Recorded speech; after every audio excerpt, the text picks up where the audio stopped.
Day 1 of Cheltenham Festival is on Tuesday. Kicks off at 1:30 the Supreme Novice Hurdle. The horse I like here is Tamorous for Paul Nicholls. 10 to 1, be a bit of an upset if he comes in. The favourite, Facile Vega for Willie Mullins, 2 to 1. I think looks a bit short in the betting. Was very disappointed last time out. And that Cheltenham bumper form from last year is not really working out very well, is it? So I'm sticking with Tamorous to give Paul Nicholls his first winner since the 2020 festival. It's been a lean few years for Paul Nicholls at the festival, but I can see Tamorous getting him off to a winner straight away in the first race here.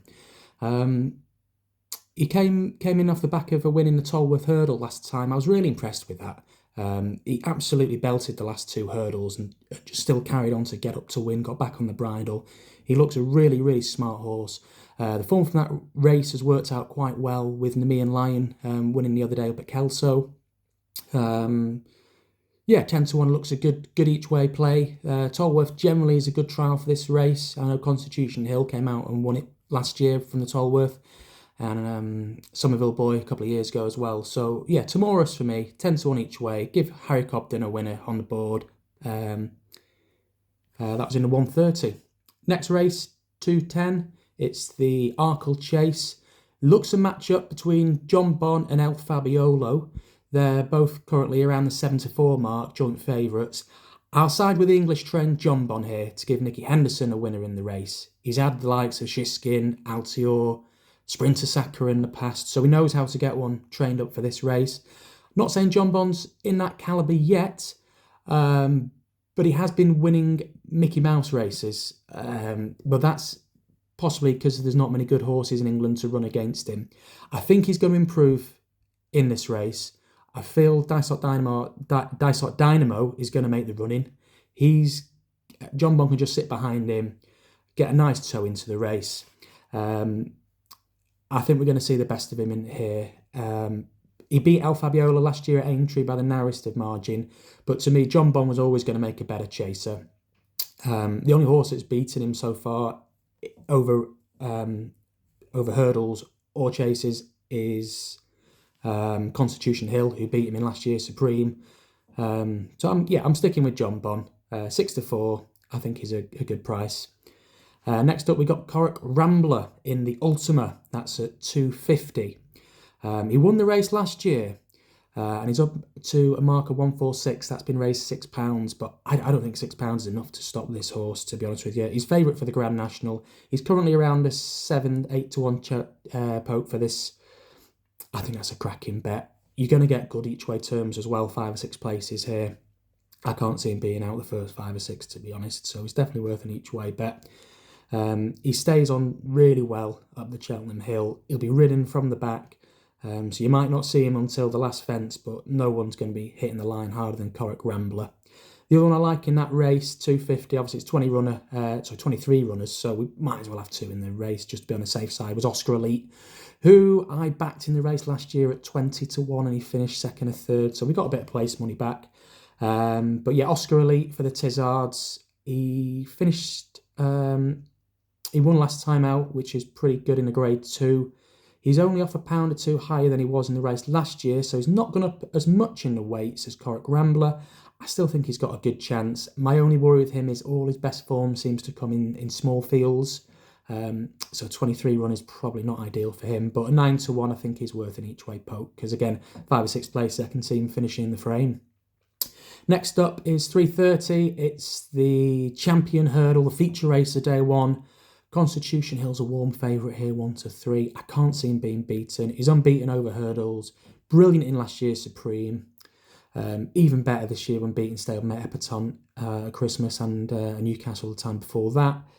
It's hard to see him getting beaten. I'll wait and maybe see what they're doing on betting on the distance. I think he could win by about 7 or 8. So maybe we can get like even monies over 7 or something like that. I'd be interested in that. Maybe even just play the forecast if you can get even money on Constitution Hill to beat Stateman, because those two are miles clear of everything else. Yeah, it's not a race I'll be getting heavily involved with. Just sit back and watch Constitution Hill. Probably the best hurdler I've ever seen. Maybe the best we're ever going to see. Next up, 4:10.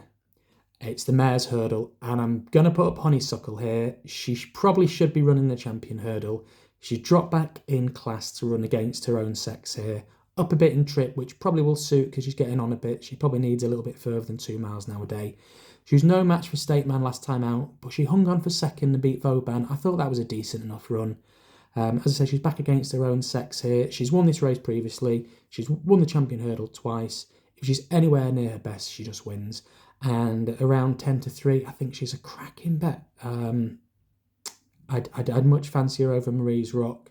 I just think the drop down in grade for Honeysuckle, you're going to see a different Honeysuckle here. Next up at 450 is the Boodles. Fred Winter, handicap hurdle for 4-year-olds. A lot of unexposed types in here. I wouldn't have a strong fancy in the race. The one I came down on was Jazzy Matty for Gordon Elliott, who's won this race 3 times in the last 10 years.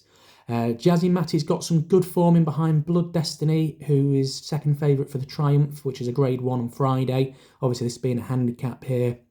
He finished second to Blood Destiny on his first start. And his next start, he beat Takao. Now, Takao's coming in here off £10 higher, when previously Jazzy Matty beat Takao off level weight. He's 14-1. I think that's a cracking each way price. Again, it's a big runner race. I think there's going to be 24, 25 in this. You're going to get a good each way place terms, 5 or 6 places each way. They booked a top conditional to ride in. He gets £3 here. I think that's a gift, a £3 gift. But he's in off a mark of 125. Takao, as I said, who was previously beaten, is off a mark of 135 and he's favourite. So Jazzy Matty for me to give Gordon Elliott his 4th winner of the race. Finally, the last race on day 1 is at 5:30. It's the National Hunt Chase. Bit of a joke race, to be honest. They should probably get rid of it. Galliard Dumanil for me. He's already won at grade 1 level. He's dropping back here to grade 2 level. He's even money. He's probably the best bet on day 1. I think he should be probably a 2s on shot. And you're getting evens here. I think he's streets ahead of the rest of them. I'd say he's won a grade 1 over Christmas. He's placed at the festival previously in the Brown Advisory Novice Chase. So he's a second season novice. He's got loads more experience than most of these. He's a classier horse than most of these. And again, he's running an Irish National, so he won't be fazed by a big field or the step up in trip. You know he's going to get home.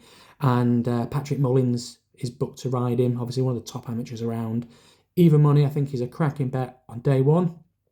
And he's probably my nap of the day, actually. So hopefully we'll all get off to a good start on the Tuesday. Please bet responsibly. And hopefully we'll back a few winners ready to roll over onto the Wednesday.